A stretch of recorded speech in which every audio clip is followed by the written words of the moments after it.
So Congress party 138వ ఆవిర్భావ సభ సంబంధించిన వేడుకలను కూడా కరీంనగర్ కాంగ్రెస్ పార్టీ నగర శాఖ ఆధ్వర్యంలో పలు డివిజన్లో కాంగ్రెస్ పార్టీ కార్యకర్తలు అందరూ కూడా జెండా ఎగురవేసి సంబరాలు చేసుకున్నారు. ఇక దీనికి సంబంధించి పూర్తి అప్డేట్స్ అందిస్తారు. ఇక ఎవరైతే కాంగ్రెస్ పార్టీ నగర అధ్యక్షులు నరేందర్ రెడ్డితో మా ప్రతినిధి శ్రీకాంత్ మరింత సమాచారం అందిస్తారు. అంతా మాట్లాడి శ్రీకాంత్ చెప్పండి. సంవత్సరాలు దాటిన ఏకైక పార్టీ కాంగ్రెస్ పార్టీ 138వ ఆవిర్భావ దినోత్సవ వేడుకలలో భాగంగా కరీంనగర్లోని నగర కాంగ్రెస్ పార్టీ అధ్యక్షులు కోమటిరెడ్డి నరేందర్ రెడ్డి ఆధ్వర్యంలో సంబరాలు జరుపుకుంటున్నారు. వారిని అడిగి మరిన్ని వివరాలు తీసుకుందాం.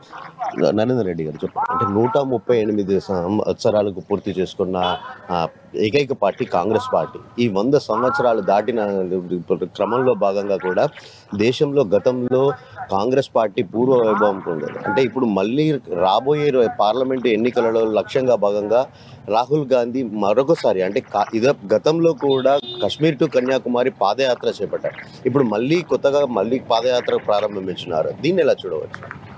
ఇప్పుడు 1884లో ప్రారంభమైనటువంటి కాంగ్రెస్ పార్టీ ఆ రోజు రవి అస్తమించని బ్రిటిష్ సామ్రాజ్యాన్ని తరిమి కొట్టడానికి భారతమాత నుదుట ఏదైతే స్వాతంత్రం తీసుకురావడానికి ఆవిర్భవించినటువంటి పార్టీ కాంగ్రెస్ పార్టీ. 1884లో మొదలుపెట్టినటువంటి ప్రారంభమైనటువంటి కాంగ్రెస్ పార్టీ 1947 వరకు పోరాటం చేసి ఈ దేశం స్వాతంత్రం కోసం పోరాటం చేసి ఎన్నో ఉద్యమాలు జరిపి 1947లో స్వాతంత్రం తీసుకొచ్చిన అనంతరం ఈ దేశం అప్పటికి అక్షరాస్యతలో 10% మాత్రమే ఉండి, అదేవిధంగా చాలా గ్రామాలకు విద్యుత్ లేనటువంటి పరిస్థితులలో, నీళ్లు ప్రాజెక్టులు లేనటువంటి పరిస్థితుల్లో ఈ దేశాన్ని అభివృద్ధి పథంలో తీసుకొచ్చినటువంటి పార్టీ, స్వాతంత్రంతో పాటు ఈ దేశాన్ని అభివృద్ధి పథంలో తీసుకొచ్చినటువంటి పార్టీ కాంగ్రెస్ పార్టీ. 50 సంవత్సరాలు అధికారంలో ఈ దేశాన్ని ఎన్నో అభివృద్ధి పథంలో తీసుకురావడమే కాకుండా ఎంతోమంది ఈ దేశం కోసం బలిదానం ప్రాణత్యాగం చేసినటువంటి గొప్ప పార్టీ.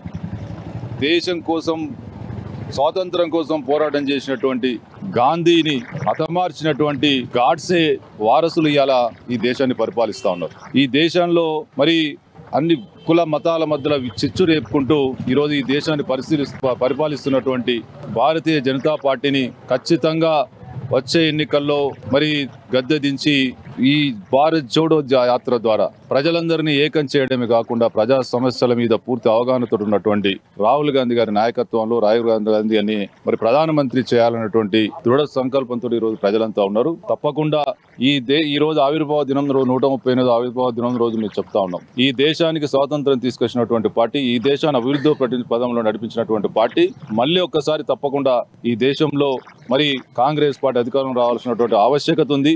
ఆ ఆవశ్యకత తప్పకుండా వచ్చే 3-4 నెలల్లో నెరవేరిపోతుందని చెప్తా ఉన్నాం. అంటే ఇప్పుడు గతంలో కూడా రాహుల్ గాంధీ భారత్ జోడో యాత్రలో భాగంగా కశ్మీర్ నుండి కన్యాకుమారి వరకు కూడా పాదయాత్ర చేపట్టారు. అయితే దీని అనంతరం కూడా ఏదైతే మైలేజీ వచ్చిందని చెప్పి కర్ణాటక ఎన్నికలలో భాగంగా కానీ తెలంగాణలోనూ కాంగ్రెస్ పార్టీ విజయం సాధించింది. ఇప్పుడు రాబో పార్లమెంట్ ఎన్నికల లక్ష్యంగా కూడా మరోసారి ఈ ప్రక్రియకు శ్రీకారం చుట్టారు రాహుల్ గాంధీ. దీని ప్రభావం ఎలా ఉండబోతుంది? అంటే ఎంత మేరకు కేంద్రంలో అధికారం దిశగా కూడా కాంగ్రెస్ పార్టీ సన్నద్ధమవుతున్న పరిస్థితి, అధికారం వచ్చే అవకాశం ఉంటుందంటారా? తప్పకుండా. రాష్ట్రాలలో కొన్ని ప్రాంతాలలో మనం ఒక 3 రాష్ట్రాల్లో కాంగ్రెస్ పార్టీ గెలవలేకపోయినప్పటికీ కూడా దక్షిణాది రాష్ట్రాల్లో ముఖ్యంగా కర్ణాటక, తెలంగాణలో గెలిచినాం. తప్పకుండా మెజార్టీ స్థానాలు పార్లమెంట్లో గెలవబోతూ ఉన్నాం. రాష్ట్రంలో ఈరోజు 6 గ్యారంటీల ద్వారా ప్రజల మన్ననలు పొందుతా ఉన్నాం. తప్పకుండా ప్రజలంతా కూడా మొన్నటి వరకు ఇక్కడ ఉన్నటువంటి బీఆర్ఎస్ పార్టీ కాంగ్రెస్ గవర్నమెంట్ అధికారంలోకి వస్తే పెన్షన్లు రావనో ఇంకోటి రావనో ఏదో రావని చెప్పి ప్రజలను భయపెట్టినటువంటి పరిస్థితి. ఇలా 6 గ్యారంటీలతో పాటు పెన్షన్లు 2000, 4000 ఇచ్చుకుంటూ ప్రజలకు పూర్తి భరోసా, అదేవిధంగా సంక్షేమ పథకాలను అమలు ఈ 3-4 నెలలు పెద్ద ఎత్తున అమలు పరచడం వల్ల ప్రజలు పూర్తి స్థాయిలో కాంగ్రెస్ పార్టీ విశ్వసించే పరిస్థితి ఉంది. పెద్ద ఎత్తున మన తెలంగాణలో కావచ్చు, కర్ణాటకలో కావచ్చు, అన్ని రాష్ట్రాలలో కాంగ్రెస్ పార్టీ పార్లమెంటు సభ్యులను గెలిపించుకొని అధికారంలోకి రాబోతున్నాం. వాళ్ళు ఎటువంటి అనుమానం లేదు. ప్రపంచవ్యాప్తంగా కూడా మోడీ ఒక చరిష్మా ఉంది, మళ్ళీ తప్పకుండా బీజేపీ అధికారంలోకి వస్తుందని చెప్పేసి బీజేపీ పార్టీ శ్రేణులు కూడా భావిస్తున్నారు. అంటే ప్రపంచవ్యాప్తంగా ఒక బలమైన నేతగా కూడా మోదీ ఉన్నారు. ఆ మోడీని తట్టుకొని రాహుల్ గాంధీకి మళ్ళీ అధికారంలోకి వచ్చే అవకాశం ఉంటుంది. ప్రపంచవ్యాప్తంగా మోడీకి పెద్ద ఏదో గొప్ప పేరుందని బీజేపీలు చెప్తున్నారు. అది వేరే ప్రపంచ దేశాలు చెప్తలేవు. బీజేపీ వాళ్ళు చెప్పుకొని వాళ్ళ సొంత డబ్బా కొట్టుకుంటా ఉన్నారు.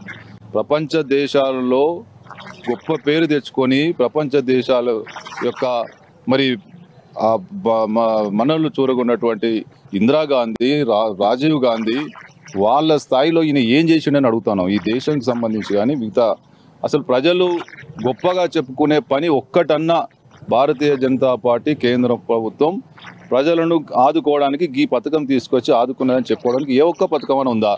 కేవలం అభూత కల్పనలు, ప్రచారాలు, ప్రజలను తప్పుదోవ పట్టియడం తప్ప ఈ భారతీయ జనతా పార్టీ గత 10 ఏళ్ళు చేసింది ఏమీ లేదు. తప్పకుండా ఈ దేశానికి ప్రాణ త్యాగాలు చేయడమే కాకుండా ప్రజలను, అన్ని వర్గాల ప్రజలను ఆదుకున్నటువంటి నాయకత్వం ఉన్నటువంటి పార్టీ, దేశానికి స్వాతంత్రం తీసుకొచ్చినటువంటి పార్టీ, దేశాన్ని అభివృద్ధి పథంలో నడిపించినటువంటి పార్టీ కేవలం కాంగ్రెస్ పార్టీ.